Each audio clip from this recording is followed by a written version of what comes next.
I'm Georgia Chang-Evans. I recently graduated from Manchester Metropolitan last summer doing fashion design. I focused on kind of like unisex, slow fashion, very sustainable, ethical kind of processes with some like historical influences. Me and Georgia, we actually grew up in the same area, but never really came into contact with one another. But I also went to Manchester for University of Manchester. And kind of got put in touch by another friend of ours. I think one of the main bonding experiences was the premiere for my Hunger Games film. I had a vest that my grandma had made that I really wanted to take and style for the premiere event.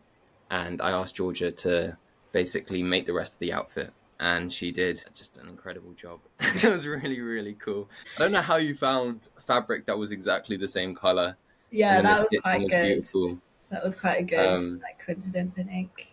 so I've dragged her onto this project as well as Yeah. our head of costume, which is going to be a completely new experience for you, right? So how it's very different to what you normally do. Yeah, well, it's so different because all of my projects have been like, oh, make sure that it's not too costumey. It needs to be this, it needs to be that. But I started out, so I just read the script through to see what came to mind, to see like how I interpreted it. And because you didn't really have like much of an idea, right? Or you probably did in your mind, but you wanted me to like get on with what I thought, and then we could kind of come together and edit and collaborate more later on. The whole research process and the whole design process has been very similar to what I do in terms of like the structure and how I've gone about it, like the timeline. Like I've got my kind of concept, the characters, the consumer, as it were, the story, the setting. And I think for me, like I like working from fabrics, and I like fabric shape and details mostly. So, which is kind of difficult to portray in film, like the smaller details, because I feel like people look at the bigger picture. So, like the placement of a teeny tiny button, or like, a teeny, like the engraving on a little button is kind of less relevant. So I think that like shape and color, especially the color palette that you have in this film, is going to be very important. Kind of like outlining who the characters are, what even their like hobbies are, and what their music taste is, and that kind of thing, and how that would like influence their clothes. Just like say for Philly, I remember my friend having a like orange and pink stripy hoodie, and I think it was from Fat Face, and I was just like, that feels like her. I don't know if we'll actually have one in the film. If I can source it, I'd like to. That would be great. What do you think about the story that kind of made you want to be a part of this project? Well, I think we kind of have quite similar experiences in that we're both half Asian and half white. Although Megumi isn't half, she's definitely like kind of trying to assimilate herself into the UK, into British culture. And I think that's obviously very like prevalent in our lives, and then kind of carries through into this story as well. It resonates quite a lot with me, and like my childhood experiences and stuff. And then, as I've got older, sort of being more comfortable with my like Chinese Malaysian heritage, and it sounds so cringe, but like being proud of it, and Yeah, wanting to no, like no, no. learn It's about it something more. that's come up a lot in these conversations with various other members of the team. There's this kind of idea that you need to fit in. I personally didn't have that in my household, Yeah, but at the same time, I was still impacted by this own little voice in my head that made me feel like I should throw that part away, and I yeah, didn't want to be different. I didn't want to stand out.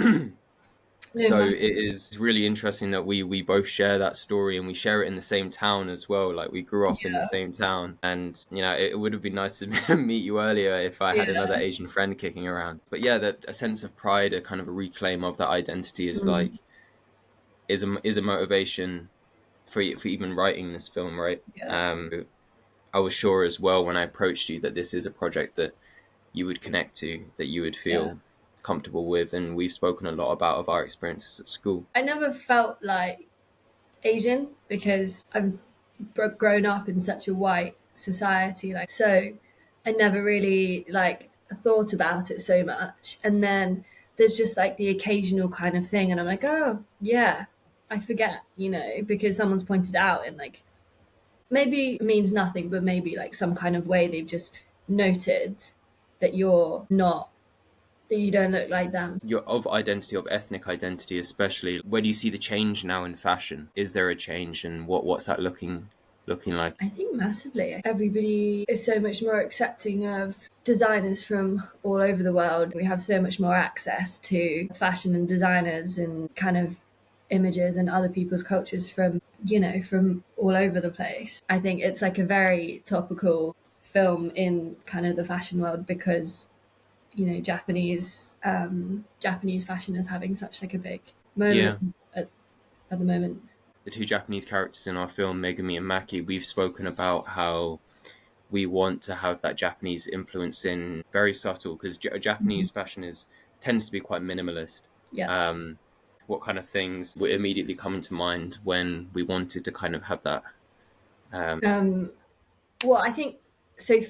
Like, if we're talking specifically about those two, but I think for all of the characters, like I have one kind of piece of clothing that I think is the the cornerstone of their like kind of wardrobe as a whole.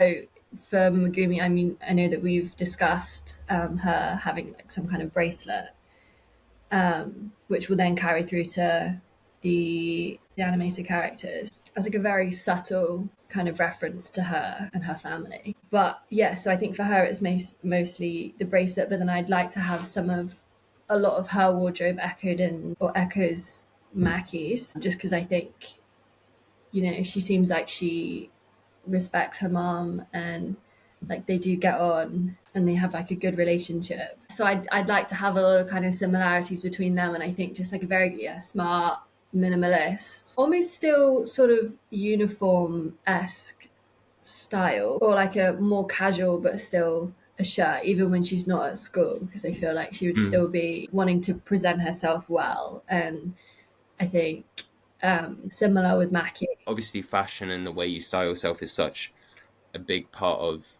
how you're feeling, your identity. And so yeah, we were talking about how like Maki has a very casual, traditional kind of Japanese style to her. Talking about Megumi, school uniform is something where all of them are pretty much wearing the same thing.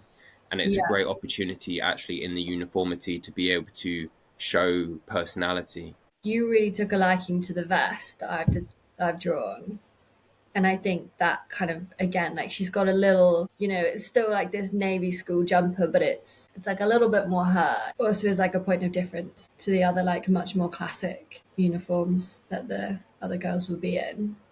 It's obviously it's quite daunting because it is my first film, and it's such an interesting one, and it's one that I definitely want to do justice. So that automatically like puts, a bit of pressure on. But then I think I've had like a good amount of time to kind of slowly build the characters in my mind and like, you know, really get to know them, as it were. I mean, as I said earlier, like I think the whole design process is quite similar and is quite normal for me. It's just kind of putting it in the context of a film, putting it in the context of children's wear, and then having to then go on to source. I think the sourcing and um, the naturally a budget's gonna Yeah, sourcing within the budget is going to be difficult. It's a challenge. it's a good challenge because I think that when you have no budget you have to be so creative. I've had some ideas and I don't think they're necessarily like I'm cutting back and we're like losing aspects of it. I've kind of designed to whatever I can come up with and whatever I just kind of fancied. So now it's like reining it in and being like, okay, realistically I can't get a floor length wool, like real wool coat for the teacher, just to wear one time. And she can't have three pairs of trousers. Please support the film. Follow us on socials, on Indiegogo. Keep up to date. And keep That's updated. thank you very much.